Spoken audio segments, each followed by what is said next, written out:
Let me ask you something real quick. Have you ever wanted a fresh start, but felt like your past was just too hard to overcome?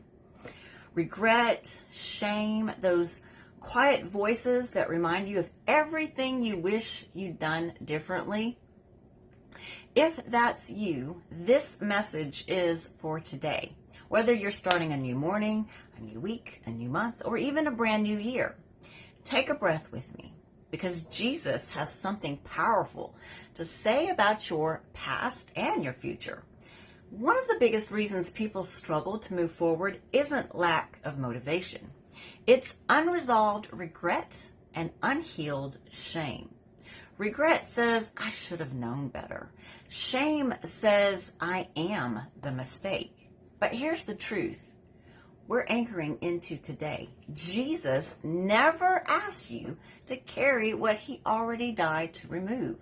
The Bible tells us in Isaiah chapter 43, verses 18 through 19, forget the former things. Do not dwell on the past.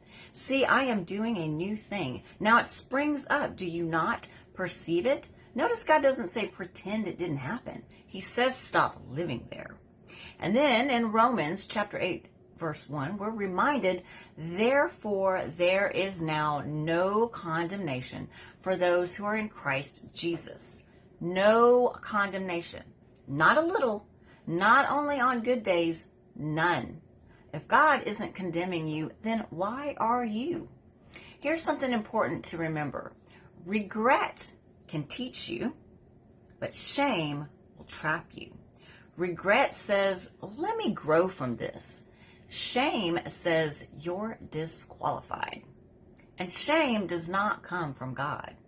Jesus met people in their mess all the time. The woman at the well, Peter after denying him, and Paul after persecuting believers. And he didn't say, prove yourself first. He said, follow me. So, how do we actually leave regret and shame behind when we're planning a new beginning? Here are 3 simple but powerful steps. Number 1, name it, then release it. Be honest with God. Be humble and sincere and say, Lord, this is what I regret. This is what I'm ashamed of. Please forgive me. Then hand it to him and do your best to turn away from that sin. You cannot heal what you hide, and you must confess and also turn away from that sin. 1 Peter chapter 5, verse 7 says, cast all your anxiety on him because he cares for you.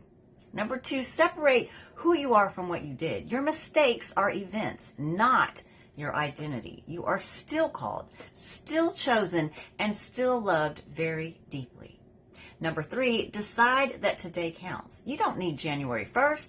You don't need Monday. You don't need permission. You just need a willing heart and the ability to start now. Lamentations chapter 3, verse 22 through 23 reminds us his mercies are new every morning.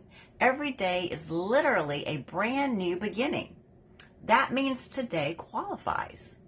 Let me say this directly to you, my friend. You are not too late. You are not too broken, and your best days are not behind you. Jesus specializes in new beginnings, not once a year, but every single day. Every morning is the start of an exciting brand new day. Now let's pray. Jesus, I release the regret and shame I've been carrying. I accept your forgiveness, your grace, and your mercy today. Help me walk forward lighter, freer, and focused on what you're doing now, and not on what's behind me. Amen. If this spoke to you, let me know in the comments, and I'll see you tomorrow for day 25 in my 30-day Jumpstart with Jesus series. And remember, even watching this until the very end means you're doing way better than you think. We are a family here, and I appreciate you and your time so very, very much. If this message blessed you today, please leave a like or a comment, and may God continue to bless you and all of your loved ones. Bye.